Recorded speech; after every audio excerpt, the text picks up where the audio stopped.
CTET का science के जो पेडागोजी होते हैं, साइंस के पेडागोजी को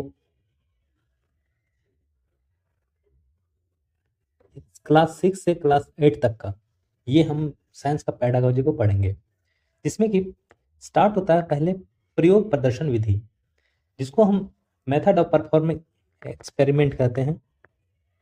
मेथड ऑफ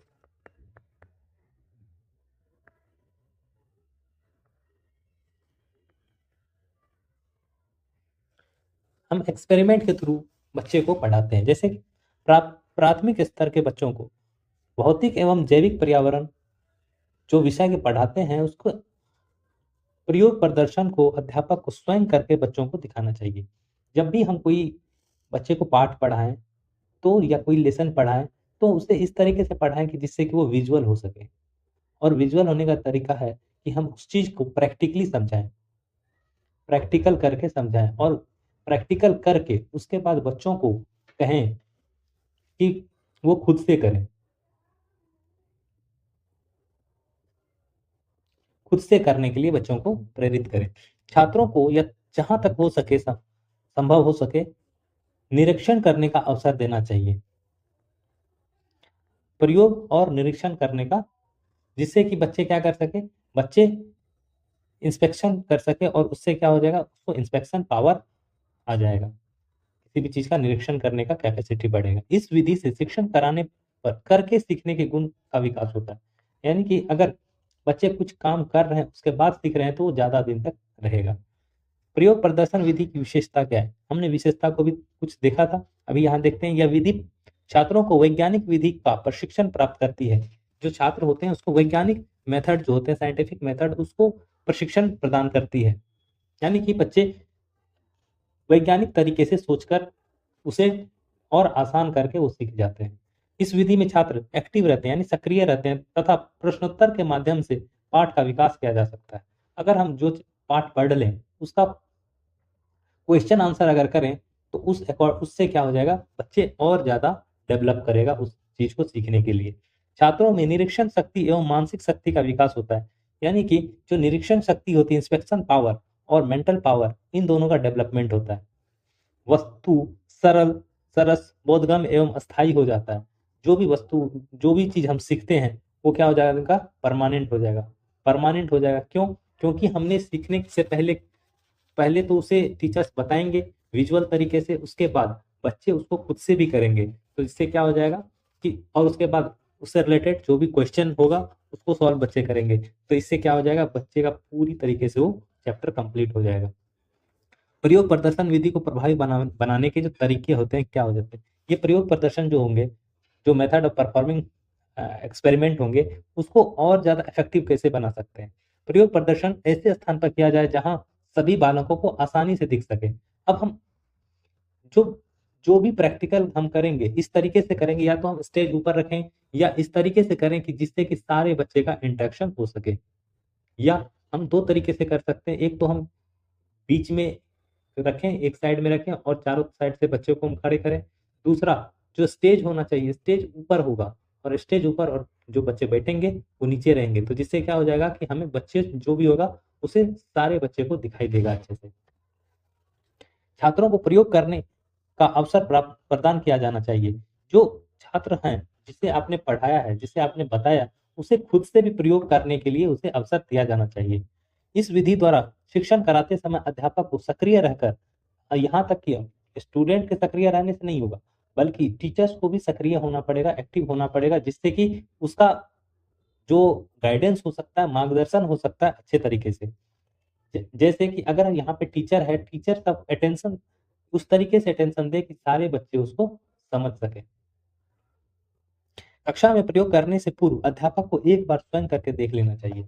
और जब भी टीचर्स अगर कोई एक्सपेरिमेंट करने के लिए क्लास में आए तो उससे पहले टीचर को खुद ही देख लेना चाहिए कि ये सक्सेस है या नहीं। क्योंकि अगर सक्सेस नहीं होगा, फेल कर जाएगा, तो बच्चों में नेगेटिव इम्पैक्ट आएगा। प्रयोग से संबंधित चित्र, महत्वपूर्ण सारांश एवं निष्कर्ष श्यामपट्ट पर लिखना चाहिए। जो ब्लैक बोर्ड होती है स्कूल में, तो उस पे जो भी फिगर है, फिगर, समरी और जो भी रिजल्ट है, उन सबको एक सबका एक नोट जो है वो ब्लैक बोर्ड पर लिखी होनी चाहिए, श्याम पट पर लिखी होनी चाहिए। प्रयोग प्रदर्शन विधि के दोष, अब इसमें कुछ अच्छा चीज है तो ये कुछ उसका डिसएडवांटेज भी हो सकता है। डिसएडवांटेज में क्या है, इस विधि द्वारा शिक्षण कराने पर सभी छात्रों को प्रयोग करने का समान अवसर नहीं मिलता है। हम जानते हैं अगर बच्चे ज्यादा होंगे और एक्सपेरिमेंट होगा तो क्या हो जाएगा, सभी बच्चों को एक निश्चित समय नहीं दिया जा सकता क्योंकि काफी समय लगेगा, और जब तक एक बच्चे कंप्लीट बच्चे करेंगे तब तक टाइम खत्म हो जाएगा और उसके बाद ये सारे बच्चे उसमें नहीं कर पाते हैं। इस विधि में व्यक्तिगत समस्या का समाधान का अवसर छात्रों को नहीं मिलता है। अगर कोई बच्चे हैं उसको अगर 10 बच्चे हैं, 10 में से अगर किसी एक को अगर प्रॉब्लम हुई तो ये पूछने में संकोच करता है। प्रयोग करते समय कुछ छात्र निष्क्रिय बैठे रहते हैं। अगर जिसको ये चैप्टर कंप्लीट नहीं हुआ या अगर टीचर एक्टिव नहीं है या कुछ बच्चे हैं जो कि उसे समझ नहीं पा रहे हैं सही से, तो क्या हो जाएगा, वो बच्चे निष्क्रिय हो जाएंगे, वहां से इनएक्टिव हो जाएंगे और वो ध्यान नहीं दे पाएंगे अच्छे से। छात्र संख्या अधिक होने पर विधि उपयुक्त नहीं रहती है, और हमने देखा अगर बच्चे ज्यादा होंगे तो ये विधि काम नहीं करेगा, और ये विधि काम तभी करेगा जब बच्चे बहुत। नेक्स्ट है प्रयोजना विधि, जिसको हम प्रोजेक्ट मेथड कहते हैं। प्रोजेक्ट मेथड जो कि स्टूडेंट सेंटर्ड टीचिंग होती है, स्टूडेंट सेंटर्ड टीचिंग होती है, जिसमें कि हम स्टूडेंट के बारे में ज़्यादा फोकस करते हैं। परियोजना विधि की जो बारे में बताया गया था, जो थे शिक्षाविद विलियम हेनरी किलपैट्रिक थे। ये जॉन ड्यूई एक फिलोसोफर थे और साइकोलॉजिस्ट थे। जॉन ड्यूई उसी का ये शिष्य था, विलियम हेनरी किलपैट्रिक, जिसने कि प्रयोजन विधि का रचना किया था। परिभाषा इसका क्या है कि प्रोजेक्ट मेथड वह सहृदय सौहार्दपूर्ण कार्य है जो पूर्ण संलग्नता से सामाजिक वातावरण में किया जाता है, जिसको ये हम पूरे अच्छे तरीके से इसको हम सिस्टमेटिक ढंग से करते हैं, और यही किलपैट्रिक ने कहा था, ये जो विलियम हेनरी किलपैट्रिक ने कहा था इसके बारे में।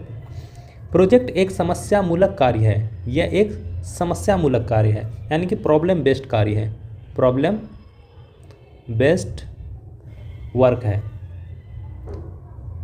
जो स्वाभाविक स्थिति में पूरा किया जा सकता है, जो कि हम उसको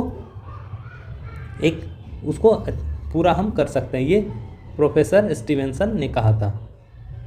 क्रिया की ऐसी इकाई जिसके नियोजन एवं क्रियान्वयन के लिए छात्र स्वयं ही उत्तरदायी हो, यानी कि जिसके प्लानिंग और इवोल्यूशन दोनों जो प्लानिंग हो और उसको वर्क करें, ये दोनों ही स्टूडेंट ही उसके लिए जिम्मेदारी हो, ये पार करने कहा था। इस विधि में कोई कार्य समस्या के रूप में बालकों के सामने प्रस्तुत किया जाता है और उस समस्या को बालक स्वयं हल करने की कोशिश करता है।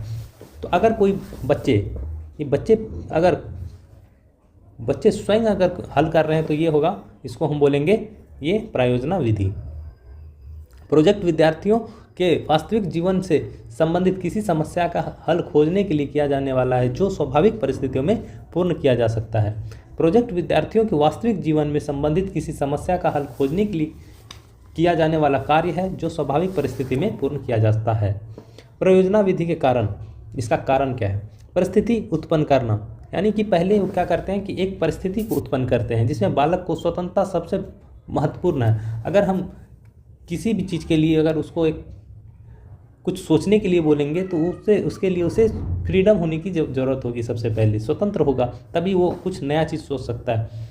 परियोजना का चुनाव, जो चुनाव करेगा, सेलेक्ट करेगा, वो उसमें शिक्षक का महत्वपूर्ण स्थान होता है। प्रोजेक्ट के चयन में शिक्षक का स्थान महत्वपूर्ण होता है। परियोजना का नियोजन, ये जो प्लानिंग होता है, प्लानिंग के लिए इसके अंतर्गत परियोजना का कार्यक्रम बनाना पड़ता है। हम उसको पहले अच्छी तरीके से प्लानिंग करते हैं। परियोजना का क्रियान्वयन, जो क्रियान्वयन करते हैं उसको हम इस स्तर पर शिक्षक कार्यक्रम की योजना के अनुसार सभी कार्य छात्रों में आवंटित कर देता है। उसको एक डिवाइड कर देते हैं हम छात्रों में कि जिसका क्या काम है वो अपना काम करेगा प्लानिंग के तहत।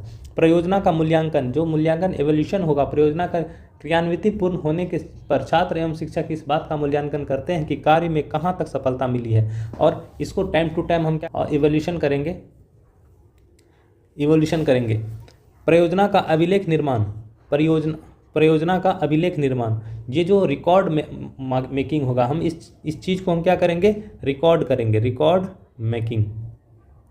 इस चरण के अंतर्गत परियोजना संबंध सभी बातों का उल्लेख किया जाता है कि किसका क्या प्रोग्रेस है, हम उस चीज़ को उल्लेख करते हैं। परियोजना के विधि के गुण, हम ये गुण की बात करते हैं। यह मनोवैज्ञानिक सिद्धांत पर आधारित विधि है जो छात्रों को स्वतंत्रतापूर्व सोचने, हमने देखा था स्वतंत्रतापूर्व सोच सकता है, जिसमें विचारने, निरीक्षण करने तथा कार्य करने का अवसर मिलता है। इसमें छात्र स्वयं करते हैं, कोई भी काम ये छात्र खुद ही करते हैं और सीखते हैं। प्रोजेक्ट संबंधी क्रियाएं सामाजिक वातावरण में पूरी की जाती है, इस कारण छात्रों में सामाजिकता का विकास होता है। जब भी ऐसा कार्य प्रोजेक्ट वाला होता है तो उसमें हम क्या करते हैं कि कई बच्चों को एक ग्रुप बनाकर उसको काम करवाते हैं, जिससे क्या होता है, उसका सामाजिकता विकास और डेवलपमेंट होता है, सोशल डेवलपमेंट होता है। इस विधि में छात्र स्वयं कार्य करके सीखते हैं, अतः प्राप्त होने वाला ज्ञान स्थायी होता है। इसमें जो भी कार्य होता है, जो भी वो बच्चे खुद ही उस चीज़ को बनाते हैं, खुद ही सीखते हैं, तो इस कारण से उसका ज्ञान क्या होगा, काफ़ी दिनों तक उसके दिमाग में स्थिर रहेगा और वो स्थायी रहता है। परियोजना का चुनाव करते समय छात्रों को रुचि, क्षमताओं और भावनाओं का ध्यान में रखा जाता है। जो भी उसका रुचि है, इंटरेस्ट है, सेंटिमेंट है, उसका फीलिंग्स है, सबको ध्यान में रखा जाता है और उस अकॉर्डिंग वो अपना काम कर सकते हैं। इसके कुछ दोष भी हैं जो हम देखते हैं। इस विधि द्वारा सभी प्रकरणों का अध्ययन नहीं कराया जा सकता है। इसमें कुछ ही ऐसे सेलेक्टेड, जैसे साइंस का कुछ काम होगा तो इसमें हम वो करवा, जैसे कि हम आर्ट्स को नहीं करवा सकते, मैथ्स को नहीं करवा सकते, इसमें हम साइंस को हम ज़्यादातर इसको ले सकते हैं, वो भी कुछ चैप्टर ही हम उसको उस तरीके से करवा सकते हैं। इस विधि में प्रशिक्षित अध्यापक की आवश्यकता होती है और इसको करवाने के लिए एक वेल ट्रेंड टीचर्स की आवश्यकता होती है, जिसको कि इस चीज़ के बारे में प्रैक्टिकल नॉलेज अच्छी तरीके से हो। परियोजना विधि खर्चीली विधि है, इसमें कई सारे उपकरण लगते हैं, कई सारे सामान लगते हैं जो कि काफ़ी कॉस्टली होते हैं और सभी बच्चों में डिस्ट्रीब्यूट किया जाता है, जिससे कि ये काफ़ी खर्चीली विधि है। इस विधि में अधिक समय लगता है और इसको बच्चे खुद बनाते हैं, खुद तैयार करते हैं, जिसमें कि समय भी अधिक लगता है। तो हम इसके बारे में देख लिए।